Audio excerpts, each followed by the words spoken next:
evening, y'all. It is November the 25th. I believe that's right. November 25th. We're still at it. I've had a little bit of success this year. Killed a couple, killed a doe, killed a small buck. Changed gears. It's rifle season throughout most of the state. But today we are in the urban zone here close to where I live. And we're going to try to fill a couple of these urban tags. These deer have been kicking my butt around here ever since I started this. And I just had to get creative, change my tactics up a little bit, move some spots around. And I come up with this spot. And I believe it's going to be a good one. I've had a tacticam here for a couple of weeks now. And it's getting a lot of action. A few bucks coming in, lots of does. There's a big scrape top of the hill. When I come in here, I have to ride way around on my bike, on that e-bike, and it's about a 1.5 mile ride for me. But right when I come off the top of the hill, coming down in here, it's a big long point, and I'm still up pretty high. It's all bottom down here around me, and these deer typically are coming from the south, coming up in here. They're either coming from the south, or I guess this will be back to the east. Yeah, coming from the south and the east typically is the way they're coming in here. And I got a northwest wind tonight. Wait a minute, I'm turned around. They're coming from the north. Out of the north is typically when they're coming in here. The north and the west. That's right, north and west. I got a northwest wind tonight. It's hitting me in the face. And these deer have been coming in here. I've been putting some corn out. They've been coming in pretty regular, but they've been coming in pretty early in the afternoon. It was 2 or 3 times I tried to get in here. I'd leave around 2 o'clock to be here, and they would be here. My phone would be going off. So I changed gears. But anyways, I'm in here early tonight. Cold front moving in right now. The wind's been blowing out of the south the last couple days. It just changed out of the north a couple hours ago. And I've been waiting on this. I've only been able to hunt this spot one other time because of the winds. We've had a bunch of real warm weather here in early November, and the wind's not been right. So I got a couple north winds. I hunted it one day last week. Didn't see anything. I probably run them all off trying to put this stupid saddle up, or this. I'm hunting out of a saddle platform. I've been hunting out of the saddle some, a hybrid setup, out of a lock on, and I like it. And I've been doing that for years, just using my harness. But I went ahead and bought an XOP saddle this year, and been hunting out of it quite a bit, but out of a lock on. And I just kept thinking that these little saddle platforms might be just a little easier to get up and in and out of, and for short sets they might be the ticket. So I'm going to give it a try. So I bought another XOP product. XOP, I don't remember if it's called the Edge or what it's called, but little platform. And got it up here the other day. I ended up bouncing around for a couple different trees because I couldn't get the right tree. But I think I'm in a good one now. So, yeah, this is just my second time sitting in this thing. So we're going to see how it works. And hopefully I can get 1 or 2 shots tonight. That'd be the goal. I'd really like to kill 2. You got to donate one. Hunters Feeding the Hungry. It's a great organization. They do a lot in our food banks throughout the state. It's a really good deal. And I want to get one donated. I want to get one adult deer shot and donated. But I'd also like to shoot another one for me. I made a bunch of summer sausage and jerky out of those last 2 that I killed, and I've got a little bit more that I'd like to make. So I'd like to kill 1 or 2 more. So yeah, we'll just hope and see what happens, and maybe they'll pop in.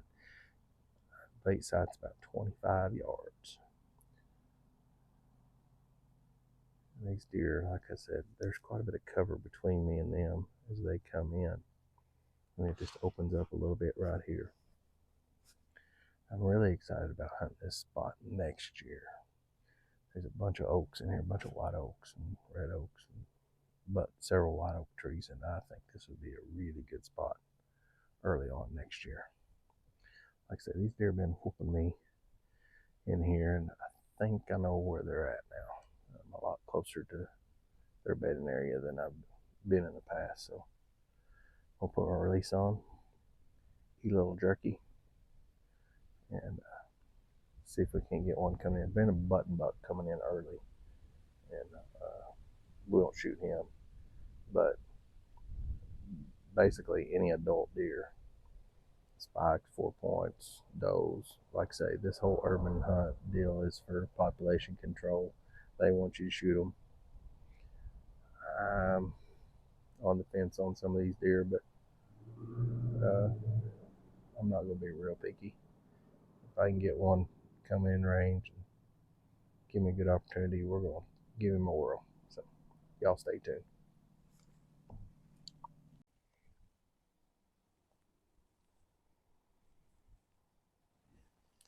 Here comes that little button buck that I was telling you about earlier. Let's see if I can pick him up here.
And actually, that's not even a button buck.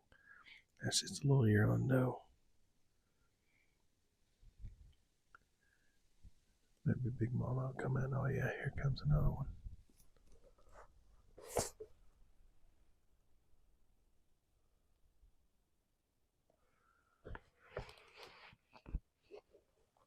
Here they come.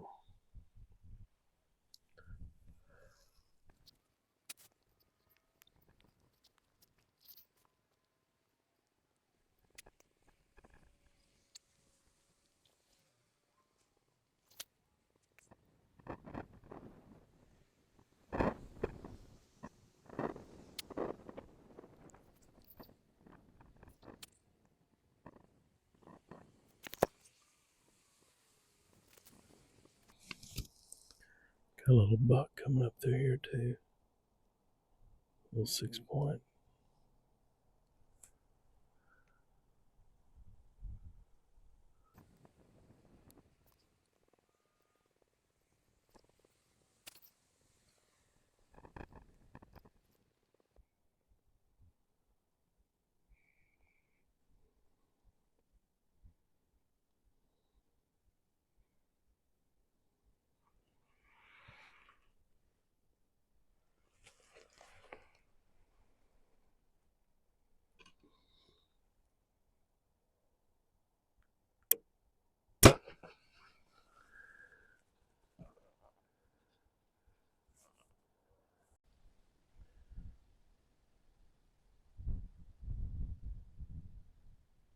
A little 6-point still.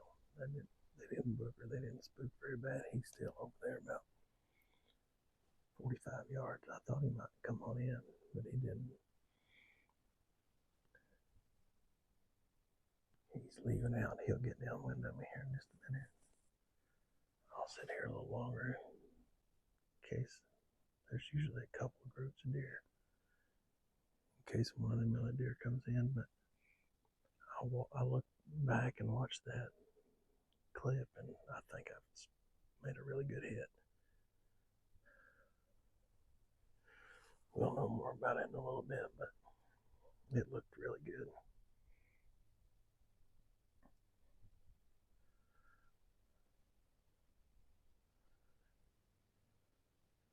I was shooting a 125 grain Magnus Stinger buzz cut.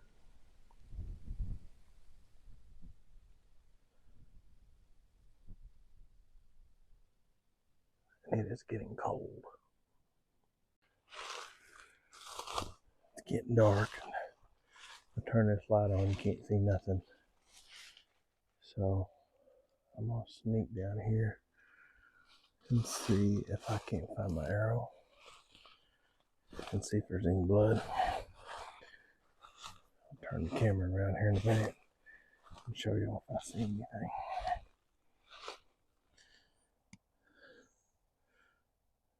Right there it is.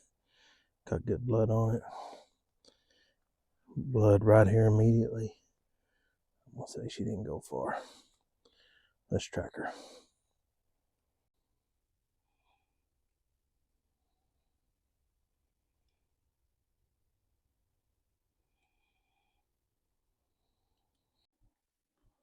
Good morning. So last night we had a pretty good set when we shot that big old freezer queen and didn't find a blood trail.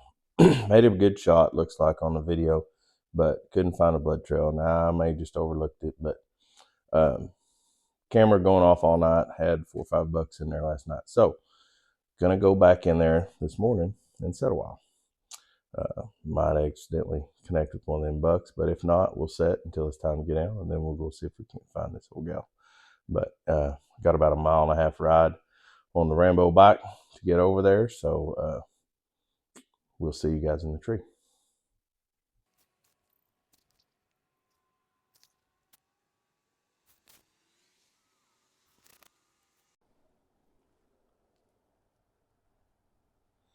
Well, it's been a decent morning. It's cold. Down below freezing this morning.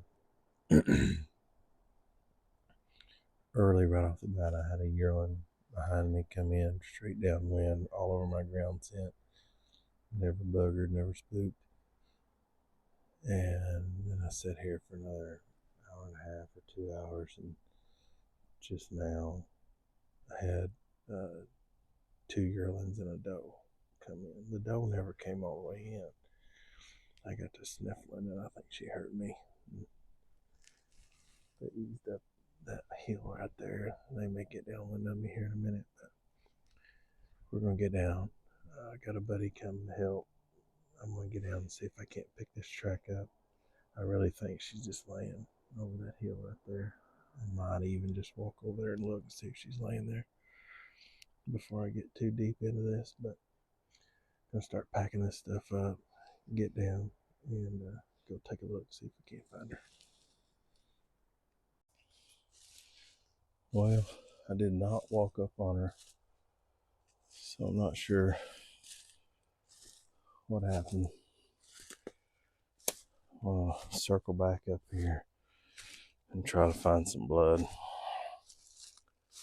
I may just be getting into a big hurry. I don't know what the deal is. But found blood, like I say, right there at the point of impact, right where the shot was. But nothing past that. Of course, it was dark, and maybe I didn't have a good light. I don't know. But I'll heart my buddy. He'll come down here and help me. We will See what we can't find.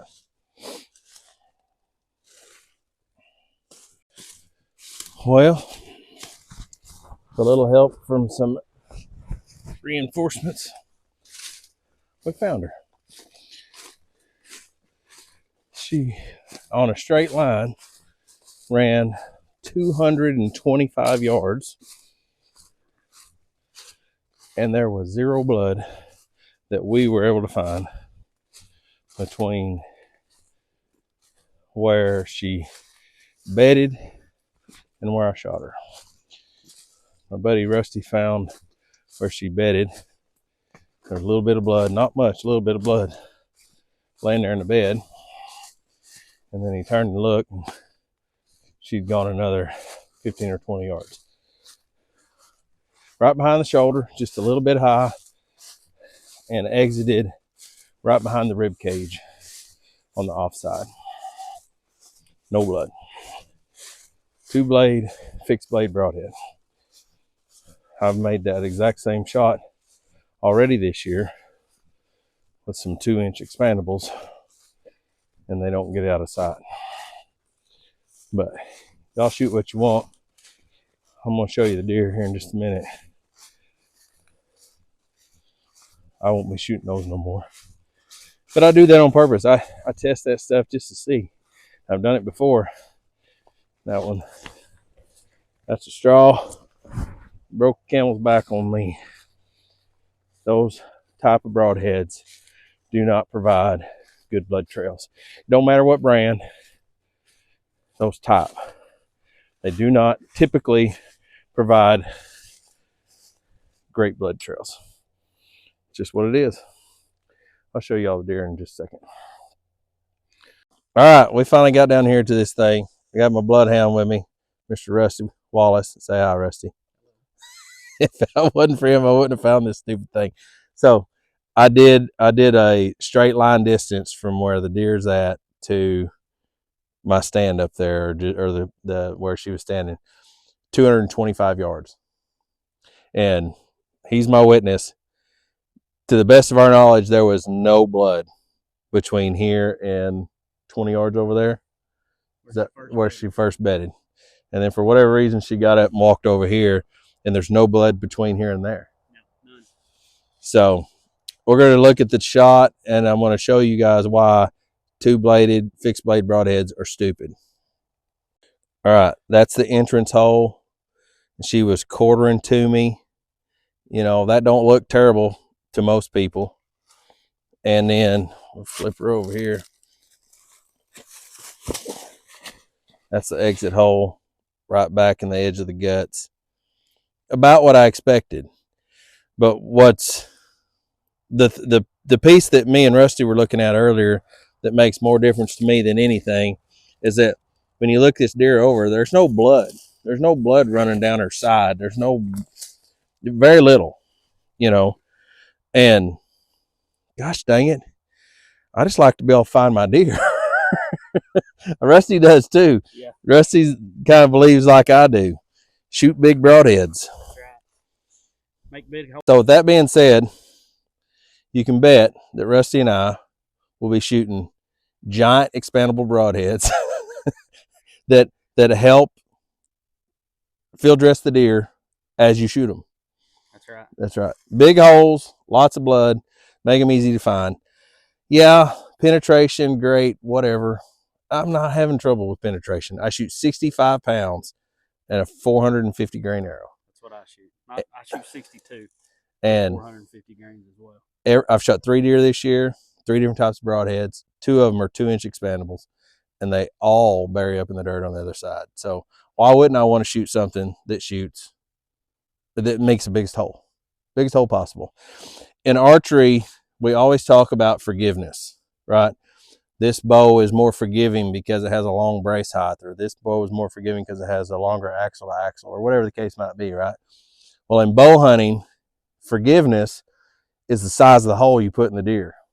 I agree. The bigger the hole is, the more forgiving that broadhead has become. Y'all go shoot what you want, but if you want to shoot what works, shoot something big. And I'll just leave it at that. Thank y'all.